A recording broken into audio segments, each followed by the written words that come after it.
거룩한 예배로 나오신 성도님들을 주님의 이름으로 환영합니다. 우리 하나님 아버지의 품에서 참된 안식을 누리는 시간이 되기를 주의 이름으로 기원합니다. 함께 예배합니다. 하나님께 예배하는 사람은 용과 진리로 예배해야 합니다. 아멘.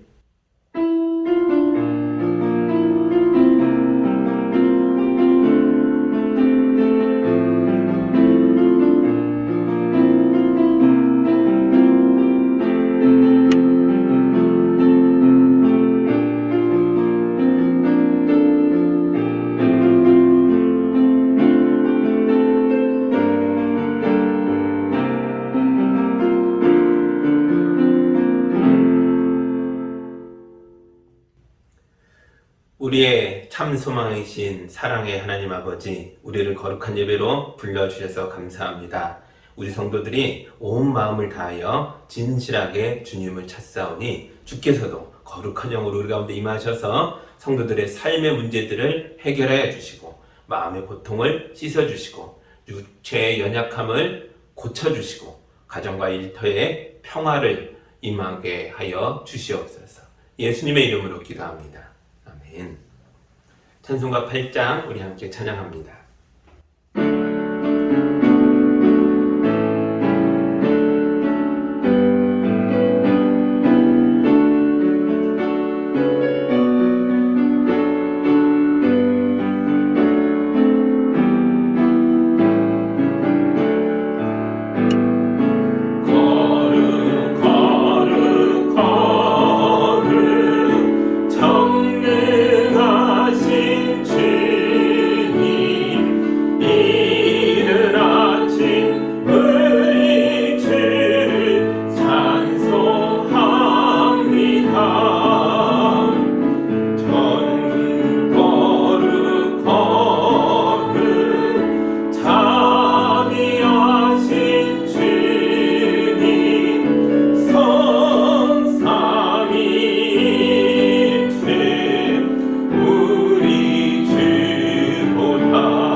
우리 한 주간의 삶을 되돌아보며 거룩하신 주님 앞에 왔으나 하나님 앞에 온전하게 서기에 부끄러운 것들이 있다면 이 시간 다 고백하고 용서받는 기도를 함께 드리겠습니다.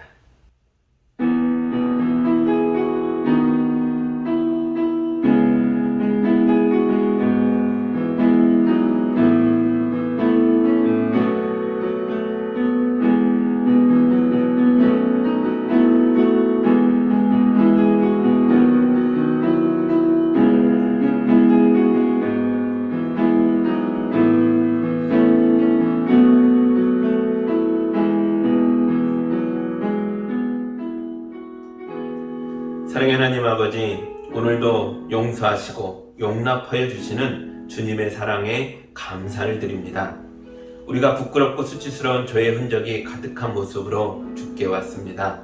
우리는 주님 앞에 머리를 들 수도 없고 핑계와 변명도 할 수 없는 죄인들임을 고백합니다. 주여, 우리를 불쌍히 여겨 주시옵소서. 주님께서 주신 소중한 시간과 기회와 재화와 재능과 능력을 의롭게 사용하지 못했습니다. 이기적이고 교만한 일에, 가치가 없는 일들에 낭비하였습니다. 주님이 인도하시는 길에서 벗어났고 복음의 길에서 멀어지기도 하였습니다. 주여, 우리가 겸손하게 주님께 돌아와 무릎을 꿇었사오니 주님의 성품을 닮아가며 주님이 인도하시는 길을 똑바로 걸어갈 수 있도록 우리를 다시 한번 일으켜 세워 주시옵소서. 예수님의 이름으로 기도하옵나이다. 아멘. 이제 우리 주님이 주시는 용서와 치유와 화해의 말씀을 들으시기 바랍니다. 주님께서 밤낮 손으로 나를 짓누르셨기에 나의 혀가 여름 가뭄에 풀 마르듯 말라버렸도다. 드디어 나는 내 죄를 주님께 아뢰며 내 잘못을 덮어두지 않고 털어놓았고 내가 주님께 거역한 나의 죄를 고백합니다 하였더니 주님께서는 나의 죄악을 기꺼이 용서하셨도다. 아멘. 이제 용서받은 예배자의 모습으로 우리의 신앙을 사도신경으로 함께 고백하겠습니다. 나는 전능하신 아버지 하나님, 천지의 창조주를 믿습니다. 나는 그의 유일하신 아들 우리 주 예수 그리스도를 믿습니다. 그는 성령으로 잉태되어 동정녀 마리아에게서 나시고 본디오 빌라도에게 고난을 받아 십자가에 못 박혀 죽으시고 장사된 지 사흘 만에 죽은 자 가운데서 다시 살아나셨으며 하늘에 오르시어 전능하신 아버지 하나님 우편에 앉아 계시다가 거기로부터 살아있는 자와 죽은 자를 심판하러 오십니다. 나는 성령을 믿으며 거룩한 공교회와 성도의 교제와 죄를 용서받는 것과 몸의 부활과 영생을 믿습니다. 아멘. 찬송가 250장 함께 찬양하겠습니다.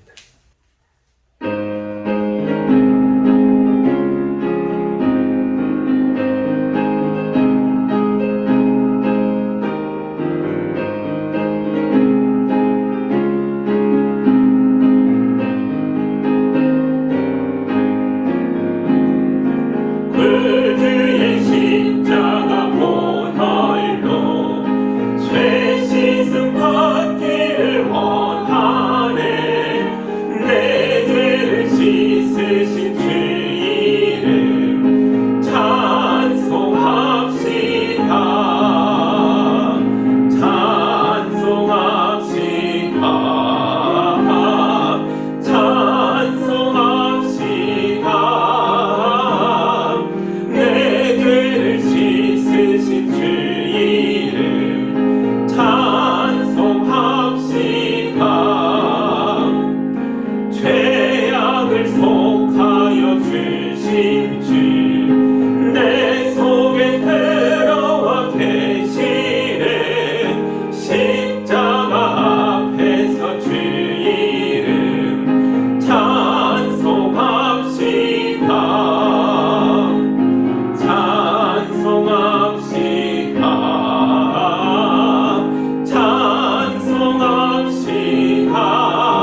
기도하겠습니다. 어제나 오늘이나 영원토록 변함이 없으시며 동일한 사랑과 은혜로 성도들을 지켜주시는 하나님 아버지, 지난 한 주간도 선한 목자와 같이 우리를 사랑하여 주시며 안전하고 평탄한 길로 인도하여 주셔서 감사합니다. 이 시간 각자의 가정과 처소에서 예배하는 우리를 하늘의 말씀으로 배부르게 하여 주시고 성령 충만으로 기쁨이 가득하게 하여 주시고 주님의 넓은 품 안에서 평안과 행복을 누리는 복된 예배가 되도록 인도하여 주옵소서. 무더운 여름날을 지날 때에 우리 성도들의 건강을 지켜 주옵소서. 휴가철을 맞아 여행을 하거나 가족 간에 서로 왕래하는 일이 있다면 오고 가는 길에서도 안전하도록 인도하여 주옵소서. 주여, 우리가 코비드 사태로 오랜 기간 고통받았는데 다시 확진자들이 늘어나는 것을 보며 우리 마음에 두려움이 스며듭니다. 주여, 연약한 우리를 불쌍히 여겨주셔서 전 세계를 휩쓸던 이 전염병의 공포가 사라지게 하여 주옵소서. 올 여름을 넘기지 말고 속히 우리에게 평화를 허락하여 주옵소서.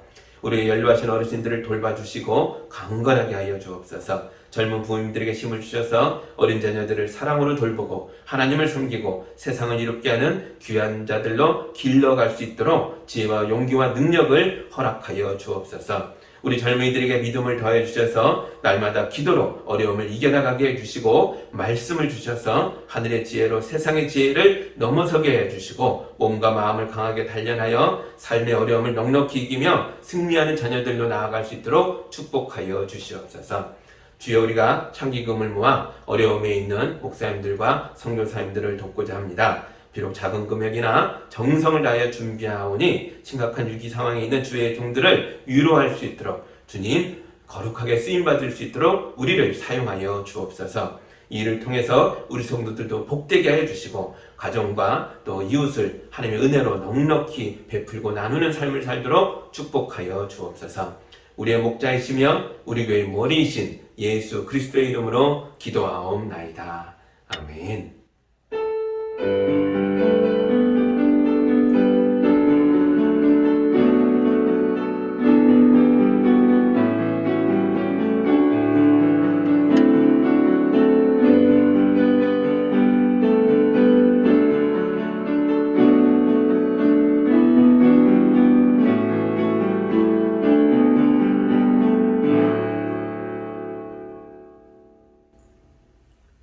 이제 하나님 말씀 같이 봅니다. 오늘 우리에게 주시는 주님의 말씀은 출애굽기 20장 13절에서 17절까지의 말씀입니다. 하나님 말씀을 봉독할 때 여러분도 함께 보시기 바랍니다. 살인하지 못한다. 간음하지 못한다. 도둑질하지 못한다. 너희 이웃에게 불리한 거짓 증언을 하지 못한다. 너희 이웃의 집을 탐내지 못한다. 너희 이웃의 아내나 남종이나 여종이나 소나 낙이나 할 것 없이 너희 이웃의 소유는 어떤 것도 탐내지 못한다. 아멘. 잠깐 기도합니다. 주님, 우리가 10계명 말씀을 읽어왔습니다. 드디어 오늘 나머지 5계명을 마저 읽었는데요. 사람 사이에서 우리가 하나님이 주신 사랑과 은혜와 자유를 어떻게 누리며 어떻게 나누며 살아야 할지를 이 말씀을 통해 깨닫도록 인도하여 주옵소서. 예수님의 이름으로 기도합니다. 아멘. 우리가 읽고 있는 출애굽기 20장에는 나오지 않지만 뒤로 가면 출애굽기 31장까지 가면 하나님께서 이 10계명의 말씀을 2개의 돌판에 새겨서 모세에게 주었다라는 말이 나옵니다. 그래서 이 첫 번째 돌판에는 하나님과 사람 사이의 관계에서 지켜야 할 내용들이 들어있다고 생각하고요. 두 번째 돌판에는 사람과 사람 사이의 관계에서 지켜나가야 할 계명들이 들어있다라고 우리가 생각하죠. 그래서 저는 첫 번째 돌판에 대해서 이름을 붙였었습니다. 하나님을 사랑할 자유라고 첫 번째 돌판에 이름을 붙였고요. 이제 오늘 우리가 자세히 보게 될 두 번째 돌판도 이름을 붙였죠. 지난주에 봤던 부모를 공경하라 라는 말씀까지 해서 이 6개의 계명에다가 사람을 사랑할 자유라는 이름을 붙였습니다. 그래서 우리가 앞에서 이제 5개를 봤고요. 오늘은 두 번째 돌판의 나머지 5개 계명들을 마저 보면서 하나님이 우리에게 주신 사람을 사랑할 자유를 우리가 어떻게 누구에게 사용하며 누리게 되며 나눌 수 있는가 하는 것에 대해서 깊이 생각해 보고자 합니다. 이 13절 보겠습니다. 살인하지 못한다. 아멘. 이 계명은 매우 짧은 한 구절의 문장인데도 뭔가 묵직한 돌멩이처럼 우리 마음을 치고 들어옵니다. 이 문장에는 주어도 없고 목적어도 없습니다. 그래서 이 계명을 피해서 숨거나 도망칠 수 있는 사람이 하나도 없다는 거죠. 아주 강하게 우리를 치고 들어옵니다. 굉장히 독특한 문장입니다. 딱 3개만 이렇게 되어 있어요. 살인하지 못한다, 간음하지 못한다, 도둑질하지 못한다. 이 3개는 주어가 없고 목적어가 없습니다. 다른 7개는 다 있습니다. 첫째 계명을 여러분이 한번 생각해 보시죠. 예. 너희는 내 앞에서 다른 신들을 섬기지 못한다. 이렇게 되어 있잖아요. 대상이 있죠. 주어가 뭡니까? 너희는, 그러니까 우리는, 하나님의 백성은, 그러니까 이 말씀은 다른 사람에게 준 게 아니에요. 오직 하나님 백성에게 준 거죠. 또 목적어가 있습니다. 다른 신들을 섬기지 못한다. 그냥 섬기지 못한다가 아닙니다. 누가? 우리가 무엇을? 다른 신들을 섬기지 못한다. 이렇게 되어 있죠. 대상이 분명합니다. 그래서 이 말씀은요, 주어와 목적어가 있는 말씀들은 다른 사람에게 준 게 아니에요. 이방인들, 다른 신들을 섬기는 자들에게 하나님이 이 말씀을 주신 게 아니라고요. 그는 그들이고요. 너희는 우리에게 주신 말씀입니다. 그들은 자기 신들을 섬기겠죠. 그러나 너희는, 하나님의 백성인 너희는 다른 신들을 섬기지 못한다. 이렇게 계명이 되어 있습니다. 그런데 특이하게 오늘 읽은 13절 6번째 계명은 뭐라고요? 살인하지 못한다. 주어와 목적어가 없습니다. 그래서 여기서는 누구도 피하여 숨을 수 없다는 거예요. 모두에게 주는 말씀입니다. 잔인무도한 살인자만 사람을 죽이는 게 아니죠. 이 세상에는 어쩔 수 없이 살인을 하게 되는 경우가 있습니다. 군인도, 경찰도, 의사도 어쩔 수 없이 사람을 죽게 할 때가 있습니다. 어쩔 수 없이 태아를 낙태해야 하는 상황에 있는 엄마도 있을 수 있고, 어쩔 수 없이 환자의 고통을 덜어주려고 가족의 연명치료를 중단하기로 결정하는 그런 가족들도 있다는 거죠. 정말 어쩔 수 없는 선택이지만 살인하지 못한다. 여기에 목적어가 없기 때문에, 어떤 경우라는 게 없기 때문에 이 계명은 그런 사정을 하나도 봐주지 않고 우리 모두를, 그런 처지에 있는 사람들까지 살인자라고 말합니다. 굉장히 무섭죠. 그래서 뭔지 몰랐지만 묵직하게 우리 가슴을 치는 겁니다. 성경 속에는 전쟁 이야기가 많이 나옵니다. 죄를 사형에 처하라는 이야기도 많이 나옵니다. 앞으로 우리가 보게 되는 말씀들 속에서도 죽어 마땅한 자들을 반드시 죽이라라고 명령하는 게 나오는 걸 보게 될 것입니다. 살인하지 말라고 하신 하나님이 또 죽이라고 하시는 것 이상하지 않습니까? 이거 모순 아닙니까? 그래서 이 모순을 해결해 보려고 노력하는 사람들이 있었습니다. 그들은 10계명의 이 제6계명에 나오는 살인이라는 단어에 주목했는데요.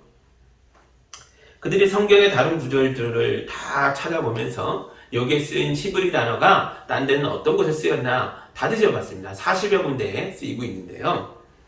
크게 3가지 특징을 발견했습니다. 첫째는 이 단어는 동물들에게 쓰인 적이 없어요. 오직 사람에게만 쓰였고요. 두 번째, 이 단어는 하나님의 행위에도 쓰인 적이 없습니다. 오직 사람의 행위에만 쓰였어요. 세 번째, 대부분의 경우가 폭력이 수반됐다는 걸 발견했습니다. 이 3가지 특징을 종합해보면 하나님이 금지하신 살인은 한 인간이 지나치게 흥분하여 폭력을 사용해서 다른 인간을 죽이는 행위를 말합니다. 좁게 보면 그렇다는 거죠. 이런 살인은 국가와 민족 간의 전쟁이나 의료 현장에서의 어쩔 수 없는 선택으로 이루어지는 사람을 죽게 하는 것과는 다르다라고 본 거죠. 꽤 그럴듯한 설명이긴 합니다. 한 90% 맞는 것 같아요. 그러나 100%는 아닙니다. 왜냐하면 때로는 정당한 복수행위나 법적인 사형 집행에도 이 단어가 사용되고 있는 걸 성경 속에서 발견할 수 있거든요. 100%는 아니라는 거죠. 대부분의 경우는 그러나 때로는 정당한 법 집행 속에서도 이 단어를 썼습니다. 감정이 배제되어 있는 엄격한 집행에서도 성경은 살인은 살인이다라고 말하고 있다는 거죠. 군이 적군을 죽일 때, 경찰이 범인을 잡을 때, 의사가 환자의 치료를 중단할 때, 어쩔 수 없는 임신중절의 상황에서 중앙부도한 죄인을 사형 집행할 때라 할지라도 이 모든 행위들이 살인이라는 것을 의식하고 있어야 됩니다. 아무 생각 없이 법이야! 뭐 그러는 게 아니라는 거죠. 어쩔 수 없는 상황 속이라 할지라도 이것이 사람을 죽게 하는 행위라는 것을 알고 있어야 합니다. 이걸 아냐 모르냐는 건 굉장히 다른 문제입니다. 사람을 죽게 하는 걸 무감각하게 기계적으로 행할 수는 없다는 거죠.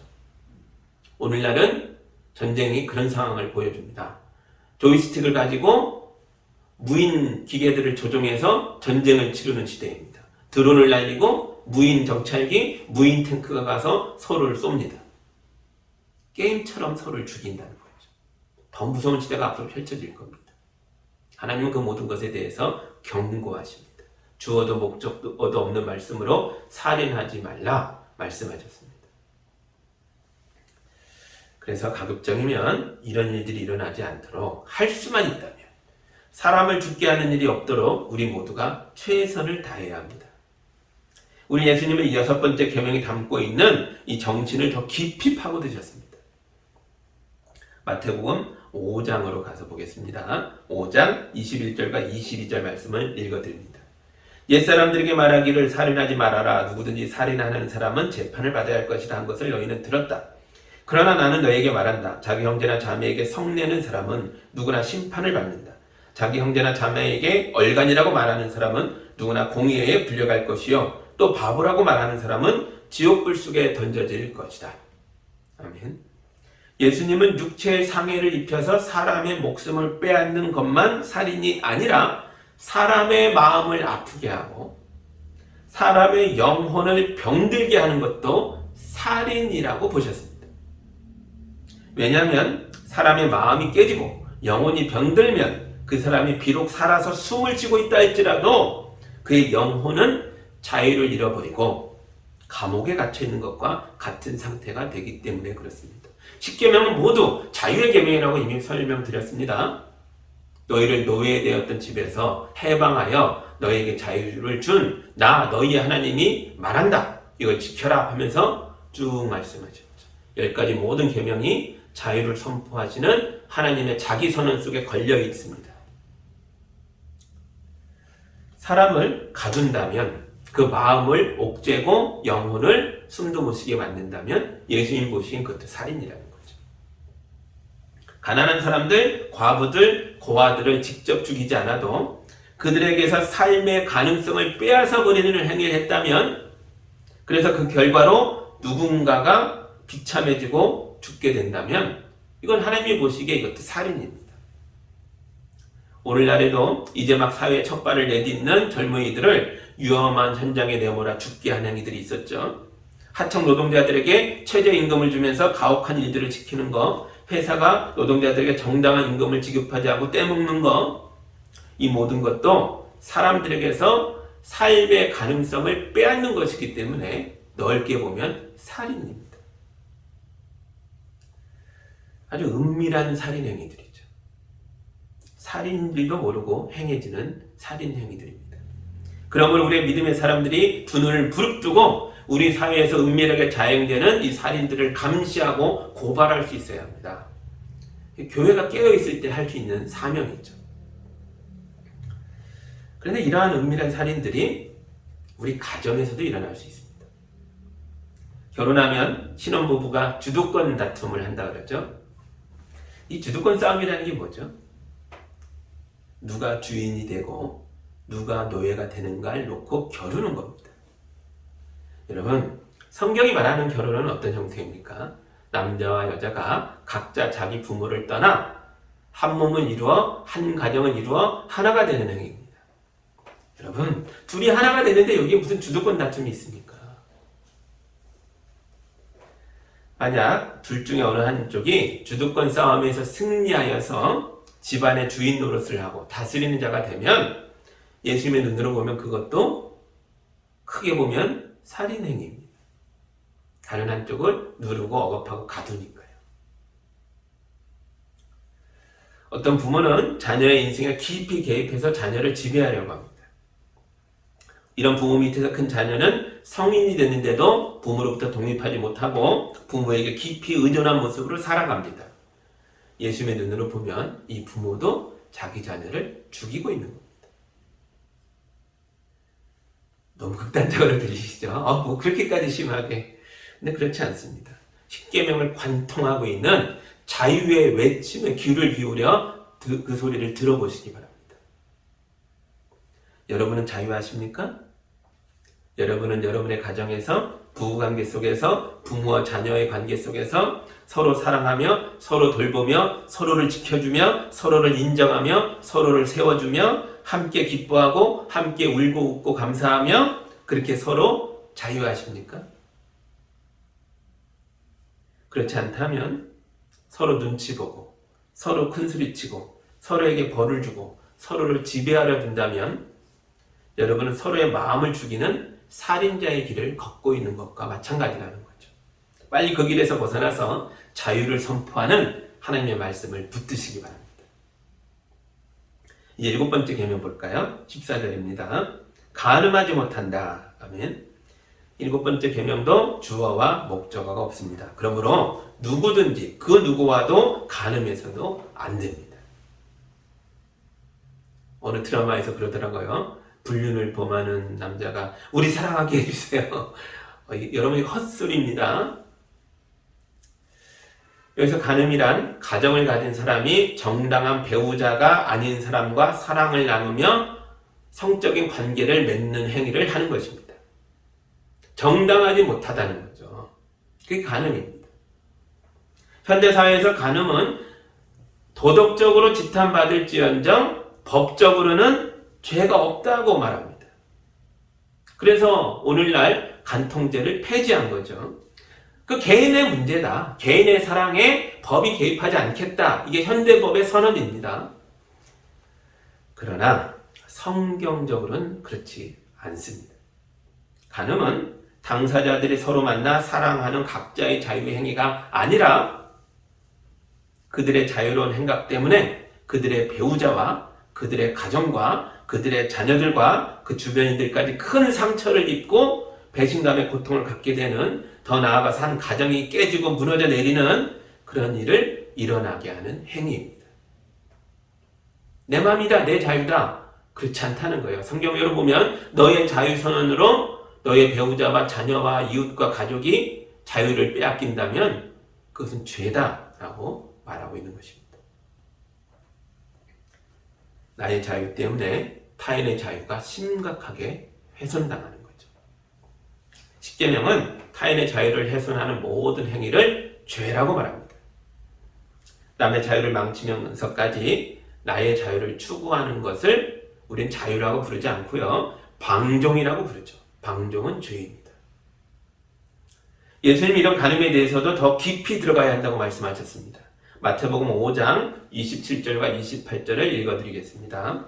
간음하지 말아라 하고 말한 것을 너희는 들었다. 그러나 나는 너희에게 말한다. 여자를 보고 음욕을 품는 사람은 이미 마음으로 그 여자를 범하였다. 아멘. 예수님은 마음속의 음욕까지도 죄가 된다고 경고하셨습니다. 이게 굉장히 중요한 이야기입니다. 여러분, 성적인 범죄가 어느 날 갑자기 일어난다고 생각하십니까? 그렇지 않습니다. 평범한 보통 남자가 갑자기 짐승으로 변하는 게 아닙니다. 성적인 범죄를 저지르는 사람들 대부분이요, 이런 행위를 하기 전에 포르노에 노출되어 있거나 상상 속에서 성적 환상을 키워나가다가 사회적인 범위 안에서 꾹꾹 누르면서 자기 마음속에서 그 범죄를 키워가다가 어느 날 그걸 구체적으로 실행하는 것입니다. 예수님은 각자가 자기 마음을 지켜서 자기 마음속에서부터 성적인 판타지가 자리 잡지 않도록 조심하라고 말씀하시는 것입니다. 여러분, 예쁜 여자를 보면 예쁘다고 말씀하세요. 어떤 남자를 보면 참 멋지다, 괜찮습니다. 그리고 나서는 또 보고 또 보고 그러지는 마십시오. 눈을 다른 곳으로 돌리면 됩니다. 까마귀가 머리 위로 지나가는 걸 막을 수는 없으나 그 까마귀가 내 머리에 둥지를 터는 건 막을 수 있다는 거죠. 음욕으로 인해서 다른 사람의 자유를 파괴하는 행위는 하나님이 심판하실 것입니다. 그런데 음욕을 지나치게 억제하는 것도 조심하셔야 합니다. 음욕을 억제하는 것 때문에 내 마음이 자유를 잃어버리게 될 수도 있으니까요. 성경은 독신남녀가 스스로 자기를 위로하는 행위를 죄라거나 죄가 아니라거나 아무 말도 하지 않아요. 사람들의 자유로운 선택 속에 맡겨두셨습니다. 부부 사이에서 음욕의 억제는 또 미덕이 아닙니다. 내가 음욕을 지나치게 억제하기 때문에 내 배우자의 자유를 훼손하게 되는 일이 될 수 있거든요. 바울도 말하지 않습니까? 경건할 시간을 위해서 잠시 별거할 수는 있으나 빨리 합쳐라. 또 너의 음욕을 제어할 수 없다면 빨리 결혼해라. 성경은 인정합니다. 그리고 부부 사이 안에서 건전한 관계 속에서 푸는 것을 축복해 주십니다.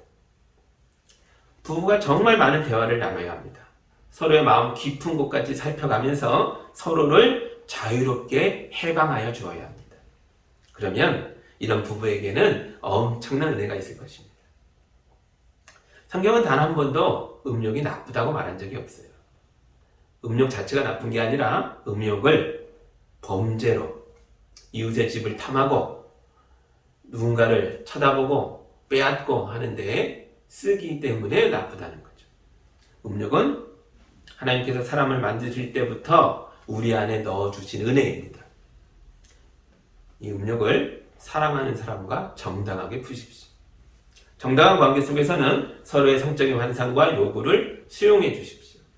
서로의 자유를 북돋아주면서 함께 기뻐하고 함께 즐거워하십시오. 그런 일은 우리 하나님도 기뻐하시며 축복하십니다. 이 8번째 계명 봅니다. 15절입니다. 도둑질하지 못한다 하면 주어와 목적어 없는 3개 계명 중에 마지막 3번째죠. 우리 중에 그 누구도 그 무엇도 내 것이 아닌 남의 것을 훔치거나 빼앗아서는 안 된다라는 선언입니다. 묵직하게 다가오죠. 그 누구도 도둑질할 수 없습니다. 도둑질을 할 수 있는 자격을 가진 사람이란 없습니다. 내가 왕이니까, 권력자니까, 높으니까 아니라는 거죠. 그 누구도 안 됩니다. 그 무엇도 안 됩니다. 그 작은 건데 안 됩니다. 크든 작든 목적어가 없지 않습니까? 아무것도 남의 것을 가져오면 안 됩니다. 크게는 사람을 납치하고 빼앗는 것에서부터 작게는 길에 떨어진 누군가의 지갑을 몰래 가져가는 것까지 모두 안 됩니다. 사람들이 서로의 물건을 훔치고 빼앗아 간다면 사회를 지탱하고 있던 법이 마비되어 버리고 사회의 치안을 담당하던 정부와 경찰과 공권력까지 모두 마비되어 버리는 사태가 벌어질 것입니다. 이런 사회는 무법천지가 될 것이고 급격하게 무너져 내리게 되겠죠. 그러나 단순히 이런 문제 때문에 도둑질을 하지 말라 말씀하신 게 아닙니다. 더 깊은 의미가 있습니다. 이 계명을 더 깊이 들여다보면 자유의 문제가 여기에도 포함되어 있음을 발견할 수 있습니다. 하나님은 우리를 노예의 집에서 해방하여 하나님의 나라로 데리고 오셨습니다. 그리고 우리에게 자유를 부여해 주셔서 하나님의 나라에서 자유시민으로 살도록 인도하셨습니다. 우리가 노예일 때는 내 것이라는 게 아무것도 없었죠. 심지어 내 목숨도 내 게 아닙니다. 주인 거죠. 내가 무엇을 소유했던 간에 내 게 아닙니다. 주인 거죠. 내 인생이 내 게 아니었는데 하나님이 우리에게 자유를 주시자 드디어 내 목숨이 내게 되었습니다. 내 삶이 오롯이 다 내게 되었습니다. 내 아내가 내 여자가 되었습니다. 내 남편이 내 남자가 되었습니다. 예전엔 내가 낳은 자식이라도 주인의 것이었는데 이제는 내 자식이 내 아들이고 내 딸입니다. 내 집도 내 것이고 내 밭도 내 것입니다. 내가 자유인이기 때문입니다. 그러니까 여러분, 가족끼리라도 서로의 것을 훔치지 마세요. 그러면 우리 집의 자유가 사라집니다. 교회에서도 그래요. 예전에 어떤 교회에서 헌금이 사라진 일이 있었습니다. 그 2번이나 그랬는데요. 그때 성도들이 서로를 믿지 못하고 서로를 의심하면서 그 공동체가 엄청난 위기 상황까지 갔었습니다. 서로 정직하게 대하십시오. 서로 솔직하게 대하십시오. 부부 사이라도 필요한 게 있으면 서로 말하십시오. 서로 부탁을 하십시오. 말 없이 함부로 가져가면 안 됩니다. 함부로 서로의 권리에 침범하면 안 됩니다. 그의 자유를 훼손하면 안 됩니다. 그렇게 서로의 자유를 지켜주고 서로를 보호하고 서로의 권리를 인정해 줄 때에 우리 가정과 우리 교회와 우리 사회가 하나님의 나라처럼 변화되고 가꾸어져 가는 것입니다. 9번째 계명 보겠습니다. 16절입니다. 너희 이웃에게 불리한 거짓 증언을 하지 못한다. 아멘. 여기서 증언이란 법정 용어죠. 서로 옳고 그름을 다투는 재판의 자리에서 위증하지 말라는 거예요. 거짓 증언, 거짓말하지 말라는 거예요. 이거 목격자만 하는 게 아닙니다. 피고인만 하는 게 아닙니다. 원고도 거짓 증언을 할 수 있습니다. 남을 모함하는 거죠. 현대사회 법정에서도 위증은 심각한 범죄로 보고 크게 처벌을 합니다. 우리가 앞서 봤던 3번째 계명, 하나님의 이름을 함부로 부르지 말라 하신 것도 고대 사회에서의 이 법정에서의 증언과 관련이 있다라는 말씀을 드렸었습니다. 이 증언이 거짓말이라면 그것 때문에 판정이 굳게 된다면 큰일 아니겠습니까? 이 법정마저 엉터리가 되는 거죠. 그래서 성경시대의 법정에서는 한 사람의 말로만 인정하지 않고 꼭 2명 이상, 두증인법이라고 부르죠. 같은 말을 2명이 똑같은 말을 할 때만 법적 증거로 인정해 줬습니다. 이 사람의 행위에 대해서 너는 어떻게 봤느냐? 어쩌고 합니다. 근데 너는 어떠냐? 이 사람이 하는 말이 둘이 똑같아요. 그럼 맞구나. 이게 두증인법입니다. 그러나 이런 보호장치도 짜고 하는 일에 대해서, 심지어 권력자가 돈으로 증인들을 사는 일에 대해서는 무용지물이었습니다. 돈과 권력으로 2명 이상의 증인들을 사서 거짓말하게 하면 심지어 판결을 내리는 판사들까지 몽땅 다 내 편으로 만들어버리면 아무 소용이 없는 그런 보호장치였다는 거죠. 성경에 이 두증인법이 왜곡됨으로 억울한 피해를 당하는 자들이 여러 명 나오죠. 그 중에 구약에서 대표적인 사람 하나가 나봇이었습니다. 열왕기상 21장에 아하방 시대에 나봇이라는 사람이 나오죠. 아하방은 자기 궁 근처에 있는 포도원이 너무 아름다워서 갖고 싶었습니다. 이게 누구 거냐 알아봤더니 나봇이라는 자기 백성 중에 하나의 것이었습니다. 그 나봇에게 말하죠. 내가 많은 돈을 줄 테니까 팔아라. 나봇이 말합니다. 왕이시여, 이거는 하나님께서 조상들로부터 우리에게 맡겨주신 유산입니다. 이걸 어떻게 제 당대에 제 이름으로 팔겠습니까? 그것은 율법을 어기는 행위입니다. 죄송합니다. 못 팔겠습니다. 이렇게 대답합니다. 이 일로 아하방이 밥까지 굶어가면서 괴로워했습니다. 왕비 이세벨이 이걸 보고 비웃었죠. 이세벨은 유대인이 아닙니다. 다른 나라의 공주가 시집 온 거죠. 아하방이 괴로워하는 걸 보고요. 그 율법이 뭐라고 저러냐. 내가 어떻게 하는지를 보여주겠다. 그러군요. 길에 나가 돈으로 건달 2명을 삽니다. 그리고 많은 사람들 앞에서 이 건달들로 하여금 나봇을 모함하게 합니다. 나봇이 하나님의 이름과 왕의 이름을 모독하였다라고 내가 봤다라고 둘이 말하게 합니다. 그리고는 사람들을 선동해서 나봇을 돌로 쳐 죽게 만듭니다. 나봇이 처형당했습니다. 나봇이 죽었다는 소식을 들었을 때 아하방이요 식음을 전폐하며 누워있다가 너무 기뻐서 벌떡 일어납니다. 그리고는 그 포도원을 차지하려고 갑니다. 그때 하나님의 사람 엘리야가 왕이 가는 길목을 지키고 있다가 아하방 앞에 불쑥 나타나서 하나님 말씀을 선포했습니다. 나 주가 말한다. 네가 살인을 하고 또 재산을 빼앗기까지 하였느냐. 나 주가 말한다. 개들이 나봇의 피를 핥은 바로 그곳에서 그 개들이 너의 피도 핥을 것이다. 하나님께서 심판을 선포하셨습니다. 여러분, 아하방은 나봇을 직접 죽인 적이 없습니다. 그저 법을 악용한 것뿐이죠. 세상적으로 보면 나봇은 두 증인의 증언에 의하여 합법적으로 처형된 것입니다. 그러나 하나님은 사람들의 거짓말에 속지 않으십니다. 하나님은 거짓말을 한 자만이 아니라 뒤에서 거짓말을 하도록 사주한 자까지, 아니 권력으로 사주한 자를 더 나쁘다고 말씀하시면서 크고 무서운 심판을 선언하셨습니다. 현대사회에서도 법의 조작이 수없이 많이 이루어지고 있죠. 법 전문가들의 손길이 보태져서 정말 깔끔하게 거대한 범죄들이 덮이기도 하고, 반대로 없는 죄도 생겨나서 억울하게 희생당하는 사람들도 생겨납니다. 법의 조작은 사회 기반을 뒤흔들고 무너뜨리는 행위입니다. 아주 엄격하게 금지되어야 하는 행위들입니다. 그런데 그렇다고 해서 이게 금지된 적이 있습니까? 아니요. 우리가 오랜 역사 속에서, 오늘 우리 현실 속에서도 수없이 보고 있습니다. 우리 예수님도 이런 법의 전문가들에게 재판을 받고 십자가에서 죽으셨습니다. 의로우신 예수의 죽음은 우리가 발딛고 살아가는 이 세상이 얼마나 추악한지를 깨닫게 해줍니다.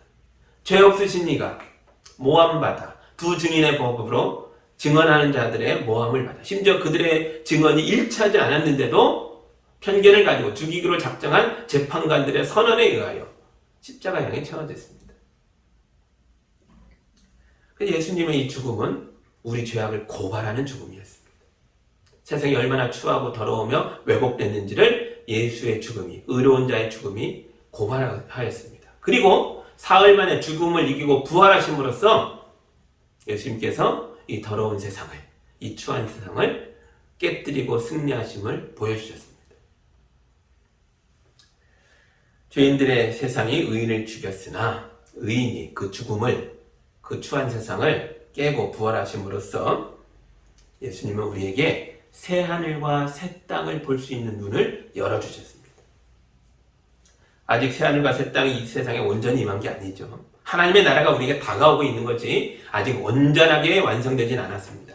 그러나 우리는 여전히 예수의 이름으로 그 나라의 백성이 이미 되었기 때문에 이 더러운 세상에서도, 법이 왜곡되어 가는 이 세상에서도 예수의 제자로서 의롭게 서서 하나님의 말씀의 법에 순종하며 나아갈 수 있는 것입니다.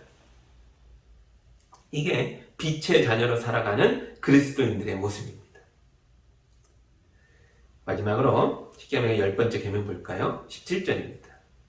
너희 이웃의 집을 탐내지 못한다. 너희 이웃의 아내나 남종이나 여종이나 소나 낙이나 할 것 없이 너희 이웃의 소유는 어떤 것도 탐내지 못한다. 그러면 마지막 계명은 이웃의 집에 대해서 말하고 있죠. 이웃의 집 안에는요, 이웃의 아내와 남종과 여종과 소와 나귀와 여러 소유들이 들어 있습니다. 그 모든 것 중에 단 하나도 내게 없습니다. 모두 내 이웃의 것이죠. 그런데도, 내게 아닌데도 이웃의 집의 담장을 기웃거리며 호시탐탐 탐심을 부리며 기회를 엿보는 사람들이 있다는 거죠. 그러다가 내 이웃이 출타하고 없는 틈을 타 담장을 뛰어넘어가 이웃의 아내를 범하거나 재산을 빼앗거나 하는 일들이 벌어졌습니다. 언제 이런 일들이 많이 있었을까요? 예루살렘 성전에 순례를 다녀올 때, 그러면 최소 한 달 이상 여행을 떠나게 되겠죠. 멀리 외국에 어떤 일이 있어 다녀올 때, 뭐 이럴 때도 그런 일이 있겠죠. 근데 가장 결정적으로는 전쟁이 났을 때였습니다. 전쟁이 났을 때, 그래서 군사로 차출되어 전쟁터에 갔을 때, 그 이웃의 집을 타인이 엿보게 되는 거죠. 누가 그랬습니까? 여러분, 다윗 왕이 그랬습니다. 자기 부하 우리아가 전쟁터에 나가 있는 동안 다윗 왕은 왕궁에서 이웃의 집을 염탐했습니다. 그리고 우리아의 아내가 목욕하는 걸 보고 밧세바를, 그 여자를 자기 침상으로 끌어들였습니다. 이게 십계명의 10번째 어긴 행위입니다. 하나님께서 그것을 두고 보지 않으셨죠. 또 언제 이웃에게 탐심을 부리며 이웃의 집을 기웃거릴까요? 작은 돈을 빌려주고 엄청난 이자를 매겨서 이웃을 파산시켜서 이웃의 집과 이웃의 가족까지 몽땅 다 자기 소유로 만드는 일들이 꾸준히 있어 왔습니다. 성경이 이 모든 행위들을 금지했는데도 이런 일들이 이스라엘 백성 속에서 공공연하게 일어났습니다. 제가 아모스 2장에 있는 말씀을 하나 읽어드리겠습니다. 나 주가 선고한다. 이스라엘에 지은 서너 가지 죄를 내가 용서하지 않겠다. 그들이 돈을 받고 의로운 사람을 팔고 신 한 켤레값에 빈민을 팔았기 때문이다. 아멘. 아모스 시대는 이스라엘이 가장 추하게 타락했던 시대인데요. 그 당시에 돈 있는 사람들이 이웃집을 염탐하고 탐심을 부려서 그들을 파상시켜서 신 한 켤레값을 빌려주고 이자에 이자를 붙여서 심지어 나중에는 이자가 눈덩이처럼 불어나 집을 팔고 가족을 팔고 내 인생을 노예로 다 팔았는데도 못 갚게 만들어버렸습니다. 비참한 시대였죠. 이게 뭡니까? 하나님께서 노예에서 해방하여 자유시민으로 만들어 주셨는데 하나님이 자유케 하신 이 하나님의 백성을, 이 의로운 자들을 신 한 켤레 값으로 다시 노예로 전락시켜버린 것입니다. 이게 죄가 아니면 뭐가 됩니까? 하나님은 이런 일을 참지 않으십니다. 하나님은 이웃의 집을 탐심으로 기웃거리는 자들을 용서하지 않겠다라고 선언하십니다. 현대인들은 도어락을 잠그고 살아갔죠. 서로의 집을 볼래야 볼 수가 없습니다. CCTV도 곳곳에 달아서 이웃의 집을 침범하는 게 어렵습니다. 그러나 우리 시대에도 여전히 이웃의 삶의 기반을 빼앗으려고 하는 행위들이, 그런 시도들이 계속 있어 왔습니다. 이 모든 일들은 하나님의 사람들의 자유를 위태롭게 하는 행위들입니다. 우리는 이런 세상을 감시해야 합니다. CCTV가 감시하는 게 아니라 이 말씀을 알고 깨달은 자들이 두 눈 부릅뜨고 세상의 죄악을 감시해야 합니다. 이게 교회의 사명 중에 하나입니다. 이웃의 집을 훔쳐보며 탐심을 부리는 자들을 막아야 합니다. 그래야 우리 집을 지키고 우리 가족과 우리 이웃의 자유를 지킬 수 있습니다. 이 말씀을 정리합니다. 하나님은 우리에게 윤리와 도덕의 기준을 가르쳐 주시려고 십계명을 주신 게 아닙니다. 십계명은 사람의 도리, 윤리와 도덕의 기준이 아니라고요. 십계명은 노예들에게 주신 자유의 선포입니다. 하나님의 백성에게 주신 이 자유를 보존하려면 우리가 무엇을 어떻게 해야 하는지, 하나님과 어떤 관계를 맺고 사람 사이에서 어떤 관계를 맺고 살아야 하는지를 가르쳐주는 말씀입니다. 여러분, 이 자유는 하나님이 주신 것입니다. 그러므로 여러분, 십계명을 문자 그대로 지키는 것에, 그것을 여러분 신앙생활의 목적으로 삼지 마십시오. 문자를 지키는 게 핵심이 아닙니다. 문자보다 문자 안에 담겨있는 하나님의 사랑과 하나님의 은혜와 하나님의 자유를 깨닫고 지켜내는 게 더 중요합니다. 십계명에 살인하지 못한다 라고 쓰여 있는 것을 살인하지 말라로만 읽지 마십시오. 죽음으로 끌려가는 자들을 구원하라 라고 읽어야 합니다.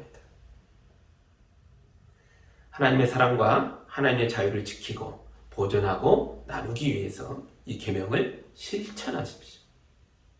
그러면 이 계명 속에 담긴 사랑이 깨어나고 자유가 깨어나서 여러분과 여러분의 가정을 지키고 보호해주며 하나님의 나라로 만들어줄 것입니다. 주님의 사랑과 주님의 자유가 여러분의 인생과 여러분의 집과 여러분의 삶의 모든 영역에서 살아 역사하기를 우리 주님의 이름으로 축복합니다. 아멘. 같이 기도하겠습니다. 하나님 감사합니다. 이제 십계명의 말씀을 다 읽었습니다. 지나가는 소리가 아니라, 익히 알던 이야기가 아니라 새롭게 깨닫는 말씀 되게 하여 주셔서 말씀 속에 깊이 담겨있는 하나님의 사랑과 은혜와 이 놀라운 자유를 길어 올려서 우리 삶에 적용하고 지켜내고 보존하고 나누며 살 수 있도록 인도하여 주옵소서. 예수님의 이름으로 기도합니다. 아멘.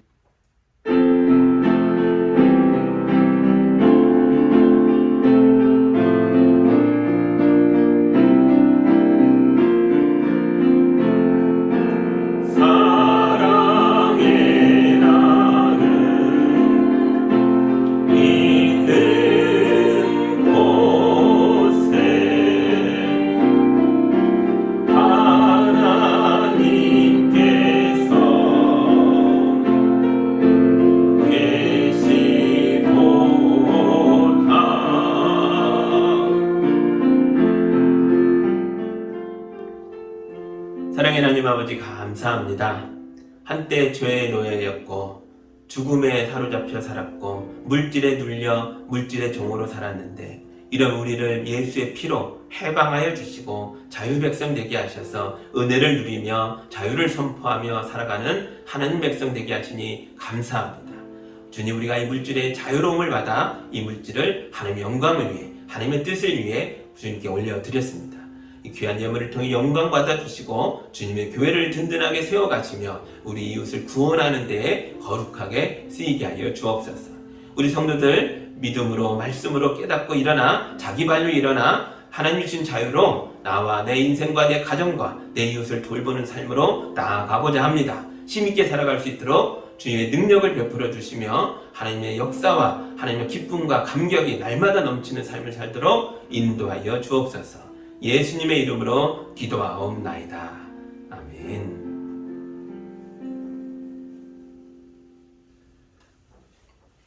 할렐루야. 여러분 가정에서 이 더운 날 또 가족과 함께 기쁨으로 예배하신 줄 믿습니다. 우리가 하나님 주신 말씀 그대로 이 은혜를 누리고 나누며 살아갈 때에 여러분 가정과 또 여러분을 마주치는 모든 자들이 변화되고 새로워질 줄 믿습니다. 아멘. 특별한 광고를 또 드립니다. 8월 7일 다음 주일 날 향기 기금을 여러분 작정하신 대로 헌금하겠습니다. 교회가 준비한 예산과 여러분이 드리는 것을 합쳐서 우리 5분을 선정했죠. 그 5분의 목사님과 성교사님 가정을 돕는 데에 거룩하게 쓰겠습니다. 비록 많은 액수는 아니라 할지라도 우리 사랑하는 목사님과 성교사님들에게 위로가 되고 은혜가 되면 좋겠습니다.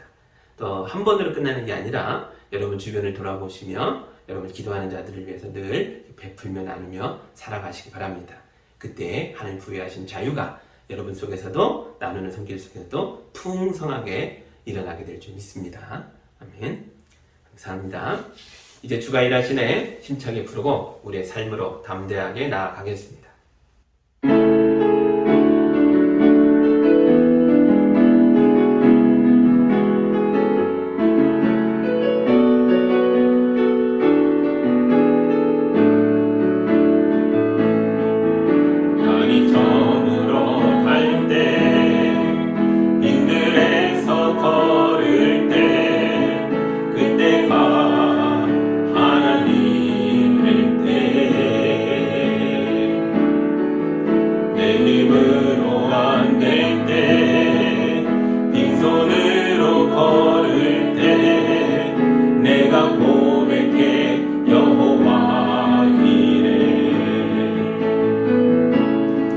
주가 일하시네 주가 일하시네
이제는 우리 주 예수 그리스도의 은혜와 우리 하나님 아버지의 크고 놀라우신 사랑과 우리 성령님의 함께하심이 주님 말씀을 통해 내가 자유된 자임을 깨닫고 이 자유를 지키고 보존하며 나누고자 주의 말씀으로 세상 가운데 가정 속에 나아가는 우리 성도들 위해 이제로부터 영까지 함께하기를 간절히 축원하옵나이다.